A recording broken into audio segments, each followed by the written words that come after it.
no, I want to talk to white people one-on-one. You know what I mean? Straight, having an open forum, an open conversation. Because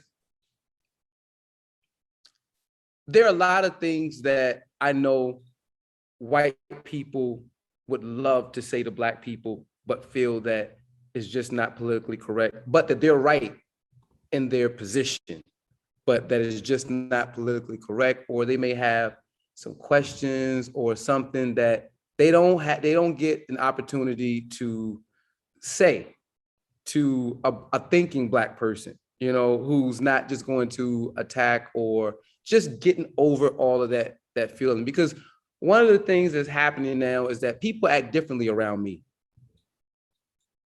And people say that, so. What do you mean people act differently around you?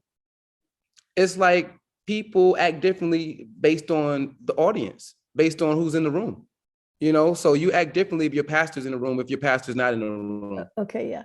You act differently if your boss is in the room, whether or not your boss is not in the room, so, and the same things with race.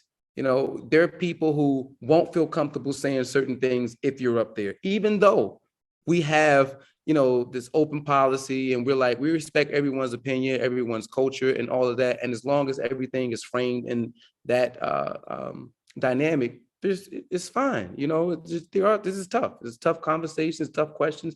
But I think if we invited them on to the Zoom call with all of these Black people, it is intimidating. Even though we are a welcoming group or whatever, it is, I know that it would be a lot to muster to say some of the things that they would like to say, with 20 Black people on the call and it's just you and the lonely white person. You know what I mean? So let's get that on the agenda, okay? Yeah. See, all I've experienced is grace and dignity and generosity and love like I've never seen it before. Love like on a deeper, more true level than I've ever seen it before.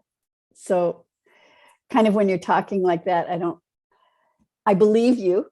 I know that's your experience. It's not my experience because of having been with all of you guys. Yeah. Yeah. Yeah. Listen, you think you're not the only white member we got? Yeah. You know what I mean? We have about 40 something white members spread out. And I've had conversations with them on one-on-one, like I talked to you. Well, let's invite them to this thing. I'm going to definitely put a concerted, I'll do that. So let's put it together and we'll invite the Black Achievement Fund members, but have it be from you and me. Have it be from you and me. Yeah, okay. No problem.